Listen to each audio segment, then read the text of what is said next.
ወይዘሮ ሜላትና አቶ መዘክር የኔን ቦታ ውሰጂ ብሏታል። ይህ ሰውዬ ግን ምን አስቦ ነው? ቤተሰብ ገና ከቢሮአቸው ያን ያክል ጊዜ አልወሰደችም አይደል? ገና አዲስ ናት። ግን የኔን ቦታ ወስደሽ ስሪ። የፈለገ ጎበዝም ቢሆን አንድ ሰው ከአዲስ መስሪያ ቤት ሲቀጠር መቼስ የስራ ኃላፊው ወይም ደግሞ ዋናው ባለቤቱ የኔን ቦታ ውሰጂ የሚልበት ምክንያት ይኖረዋል ብዬ አላስብም። እንዶ ከጊዜ ብዛት 2 አመት 3 አመት ከሰራችሁ በኋላ የእናንተን ማንነት በደንብ ካወቀ በኋላ ማን እንደሆናችሁ ምን እንደሆናችሁ ምን ያክል ጠንቃቃ እንደሆናችሁ ካወቀ በኋላ እንኳን ቢልም ችግር የለውም። ምናልባት የእሱ እውቀት ከሱ እውቀት የተሻለ ሆኖ ሊሆን ይችላል። ነገር ግን አቶ መዘክር ገና ከመግባቷ ያን ያክል ጊዜ ከድርጅቱ ሳትሰራ የኔን ቦታ ተውሰድ ብሎ ወስኗል።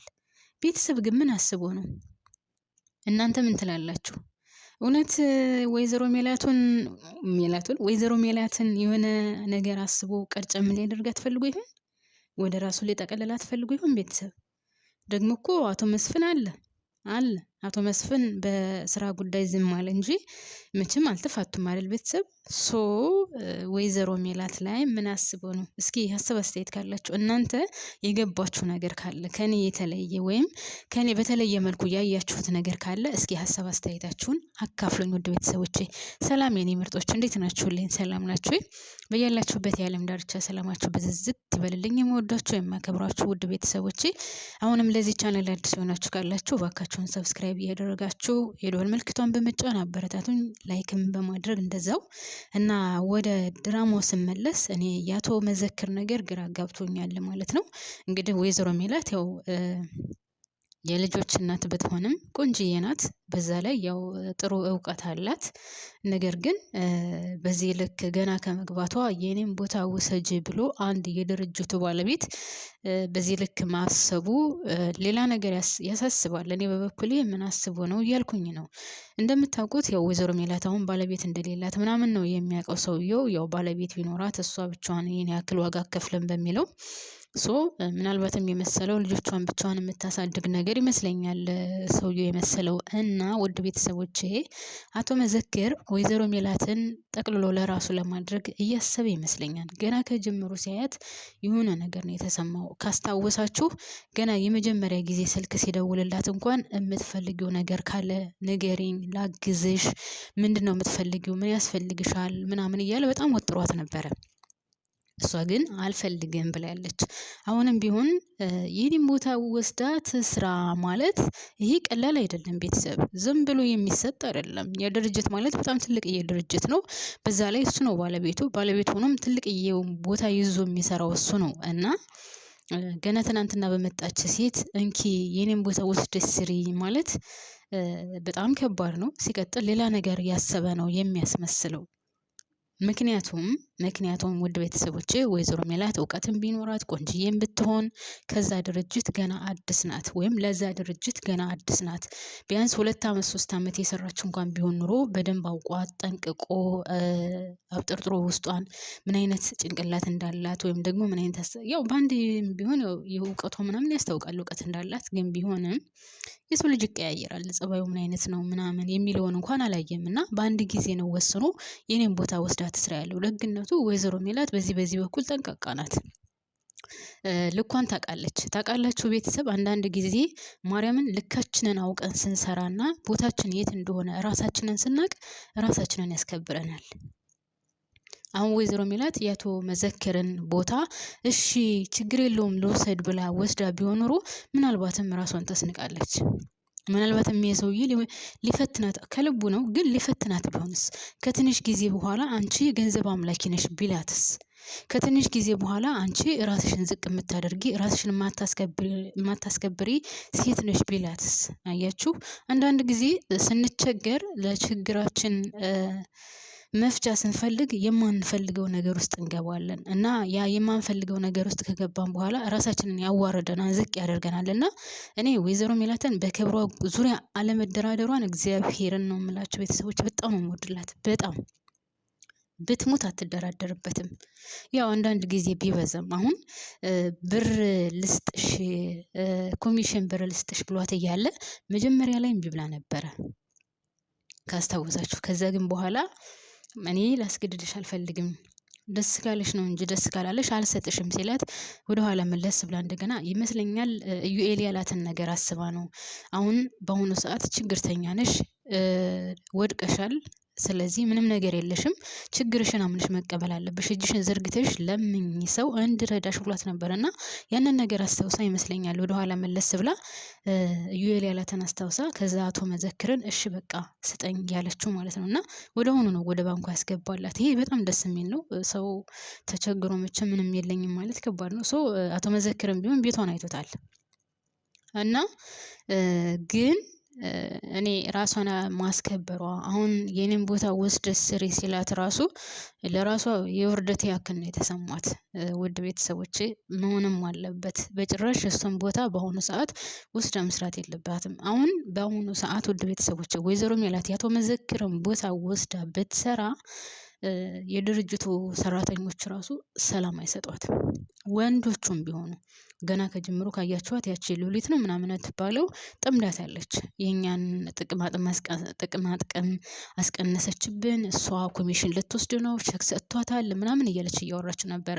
ጭራሽ እሱን ቦታ ቢሰጣት የሆነ መድኃኒትስ ብታበላት አይታወቅም እኮ የሰው ነገር። ውድ ቤተሰቦቼ እና ማሮች ፍቅሮች ልላችሁ የፈለኩት አንዳንድ ጊዜ እውቀትም ቢኖረን ችሎታም ቢኖረን ማድረግ እየቻልን ቢሆንም እንኳን እንደዚህ ያለ ቦታችን መገኘቱ ተገቢ ነው ብዬ አላስብም። ወይዘሮ ሜላት እኔ የሰውየውን ቦታ ለመቀበሏ እኔ በጣም ነው ደስ ያለኝ። አሁን ያለችበት ቦታ እግዚአብሔር ይመስገን ይበቃታል። ደግሞ እየቆየች ሰው ታድጋለች ብዬ አስባለሁ እውቀት ስላላት። በዛ ላይ ድርጅቴ አልተዘጋም ይመለሳል፣ ድርጅቴ ሲመለስ ወደዛ እመለሳለሁ ብላለች። እንደ ፈጣሪ ፈቃድ እመለስላታለሁ ብዬ አስባለሁ። ግን እኔ አሁን አንድ ነገር እዚህ ላይ ያልገባኝ ወንድ ቤተሰቦቼ ስለ ድርጅቱ ምንም ነገር ያሉት ነገር የለም። ካስታወሳችሁ አሴር ጠበቃ ቀጥሮ ምናምን ሊከራከርላት ነበር። ነገር ግን ወይዘሮ ሜላት አልፈልግም ብላ በዛው ቀርተዋል። ግን አንዳንድ ጊዜ ዳይሬክተሮቹ ይህንንም ብታሳዩ እንላለሁኝ። ምን ደረጃ ላይ ደረሰ፣ እንዴት እየሆነ ነው፣ እንዴት እየተካሄደ ነው የሚለውን ነገር ቢያሳዩን መልካም ነው ብዬ አስባለሁ። ምክንያቱም ጸጥ ብለዋል። ሲቀጥል አቶ መስፍንስ ምን ሆኖ ነው ዝም ያለው? ለምን ዝም አለ? ይሄን ያክልስ ለምን ጠፋ? ስራ እየሰራስ ቢሆን አንዳንድ ጊዜ ቢያንስ ልጆቹን ደውሎ ስልክ አይጠይቅም ወይ? በዚህ ልክ ነው ወይ አባት?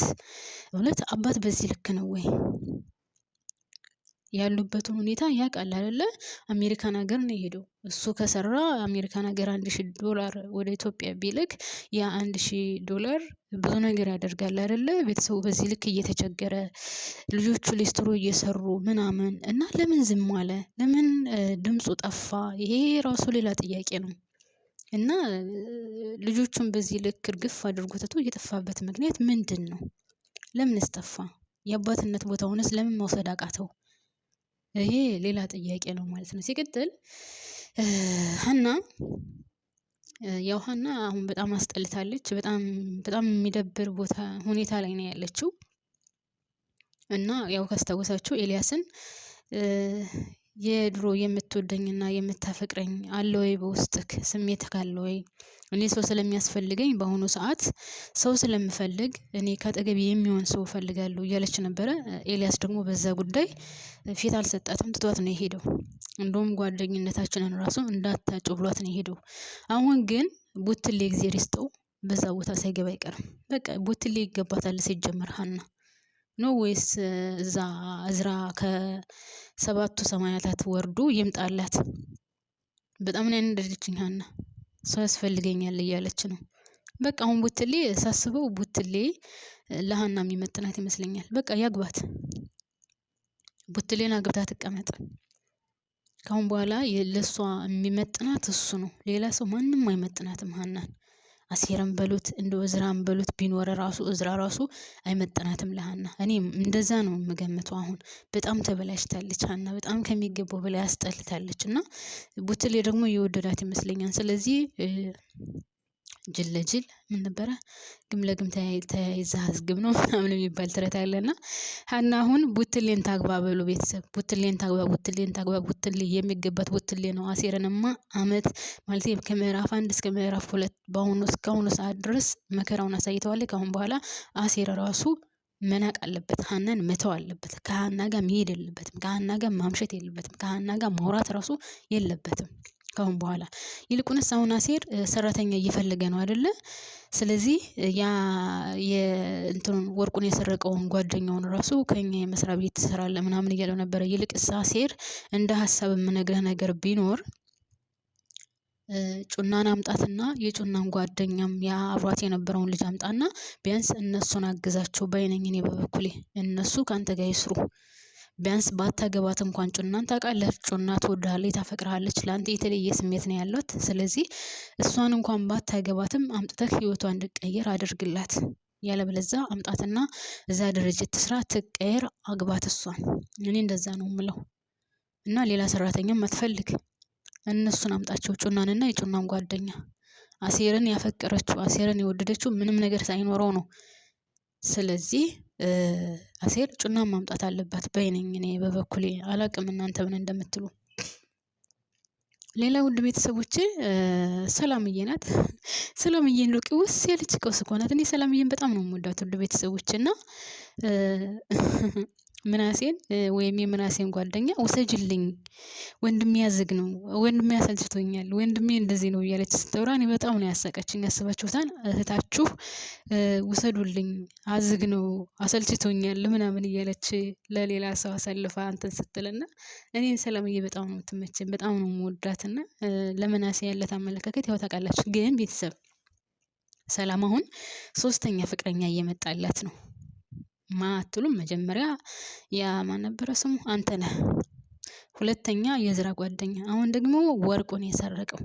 ግን ወርቁን ከሰረቀው ልጅ ጋር እውነት የምትቀጥል ይመስላችኋል ነው ወይስ ወርቁን መስረቁ ታውቆበት ይለያያሉ? የሚገርመው ነገር ሰላምዬ ጋር የሚመጡት ወንዶች የሆነ ውስብስብ ያለ ነገር ያለባቸው ናቸው። አንደኛ የድርጅቱ ሰራተኛ የነበረ ነው። ሁለተኛ የዝራ ጓደኛ የነበረ ነው።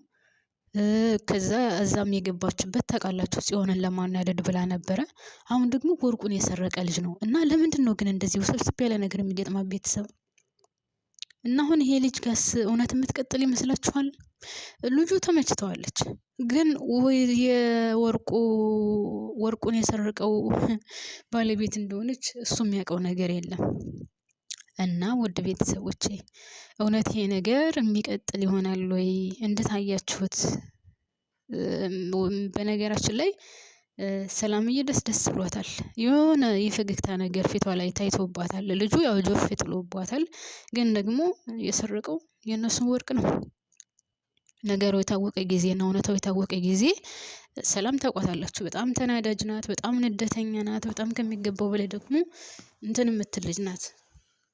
እና ወዶችዬ የሰላምዬን ጉዳይ እንዴት እያያችሁት ነው? ከዚህ ልጅ ጋር የምትቀጥል ይመስላችኋል ወይስ ደግሞ አሴር እውነታውን ደርሶበት ነገሩ ብልሽሽት ብሎ ሌላ አዲስ ነገር ይፈጠራል? እስኪ ምን ታስባላችሁ? ምን ትላላችሁ ቤተሰቦቼ?